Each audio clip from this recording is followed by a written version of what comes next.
All right. What we got going on today is a maintenance on a 2,100 square foot home. The master room never gets cold. They actually have a window unit right there. This is a 4-ton system on a 2,100 square foot home. It can only push out as much CFM as it can, but I'm gonna get up there and see what we can do to distribute some airflow to that room. We're gonna check it all out.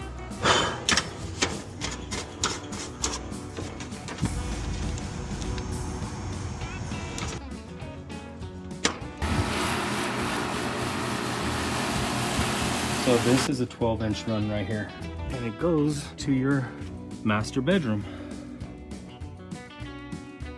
It's not a ducting problem, it's a CFM problem.